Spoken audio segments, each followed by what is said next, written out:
Hello IP5. Welcome to our first video lesson. So you all know that unfortunately we cannot go back to school for the next few weeks, and so we are going to be doing our lessons online for the next few weeks at least. So when you did your video lessons in the summer, we were recapping things that you did last year. But these videos that we're going to do now, they are continuing the work that we've been doing in class. So it's very, very important that you listen to these videos, that you pay attention, and that you remember what we do in these videos. Because these videos are continuing the work that we are doing. We are not going to do this again when we get back to school. So everything that is on these videos is stuff that will be on the midterm exams, if we have midterms, and will be on the final exams as well. So it's important that you pay attention and that you remember this work. So let's get started. Okay, this is Chapter 5, Capitalization and Punctuation. And for this first lesson, what we're going to do, we're going to recap what we did before Christmas. So we're going to talk about capitalization and end marks again.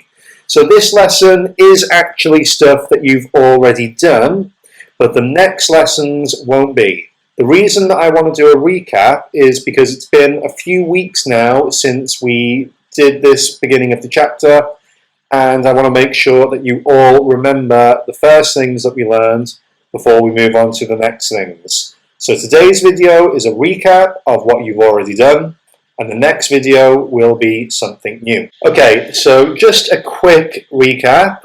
We all know that every sentence needs to start with a capital letter, and every sentence needs to end with an end mark.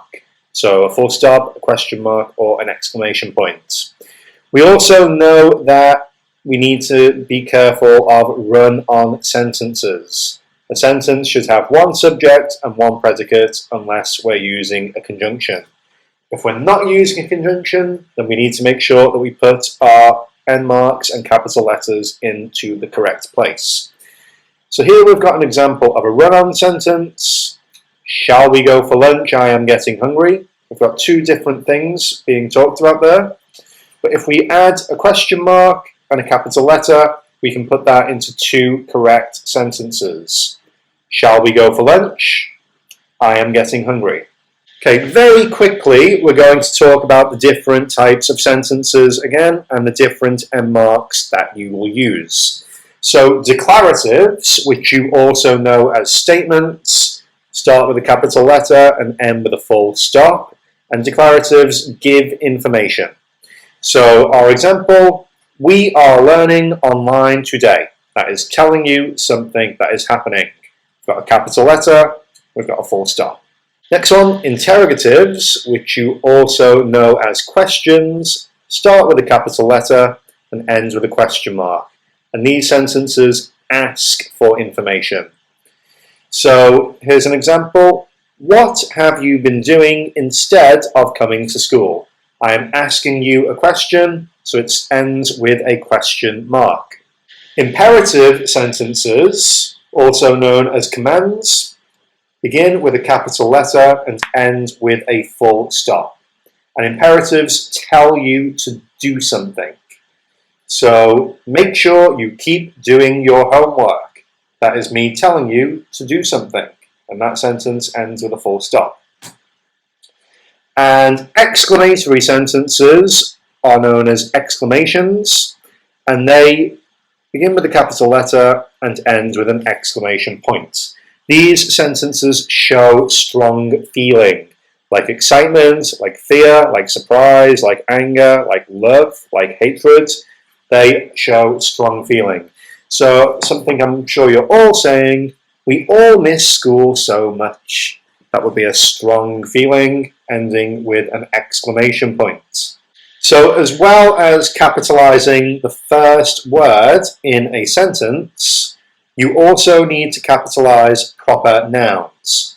So proper nouns tell you the names of particular people or pets or places or things.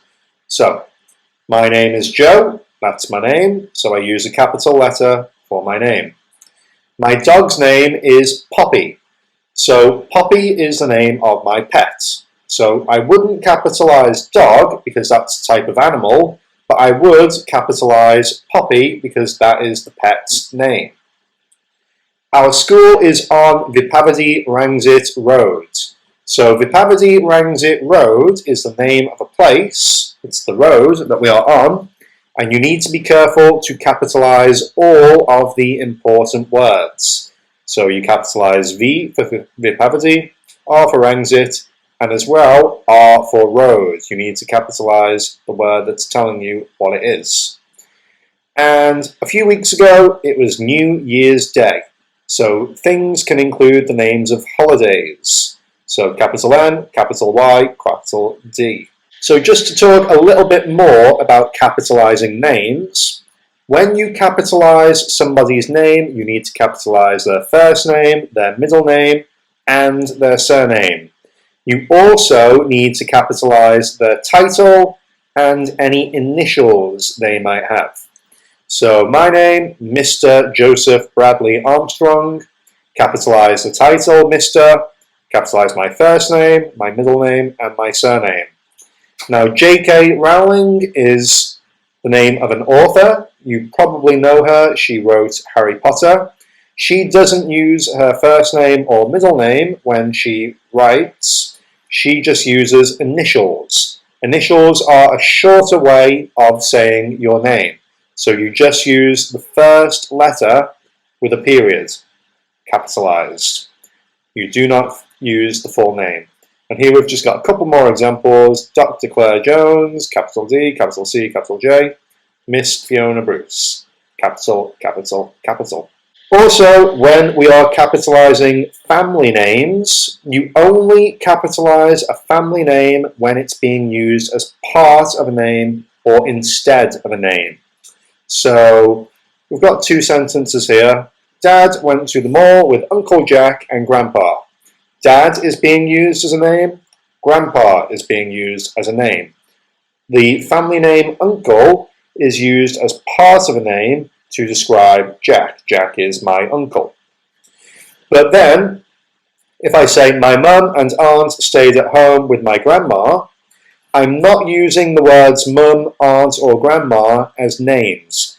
I'm using them to describe the relationship I have with them. So my mum, my aunt, my grandma. So they're not being used as names. So they do not need to be capitalized. Very quickly as well, proper nouns include titles of books, movies, songs, TV shows, video games, and lots of other things that you might be able to think of. And like with other proper nouns, you need to capitalize all of the important words, but you don't capitalize smaller, less important words like the, or and, or in, or of, or to, or a, unless they are the first word or the last word in that title. Also, one other thing to note, usually you write titles in italics, which are these slanted words like you can see here. Now, if you were typing on your computer, it would be a good idea to put the title into italics, but when you do any handwriting, I can't expect you to write like slanted, so don't worry about doing that, just make sure you remember how to capitalize. So, the frog and the prince. I've not capitalized the unimportant words and or the. I've capitalized F for frog and P for prince, but then this first one here, capital T on the, that is because the is at the start. So I capitalize unimportant words at the start or the end of a title, but not in the middle.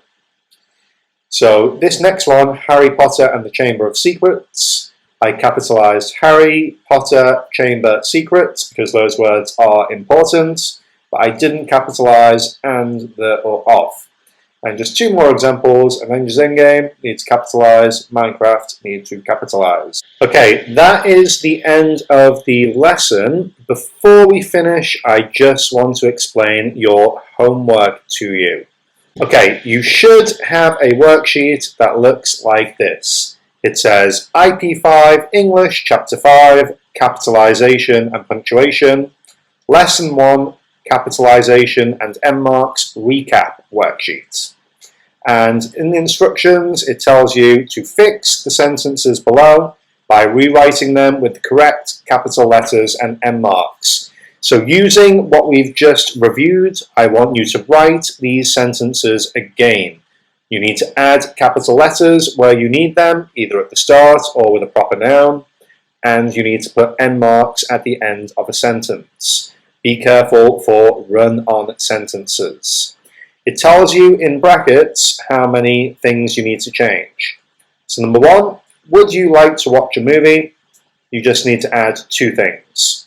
But then number 4, there's 4 things to add.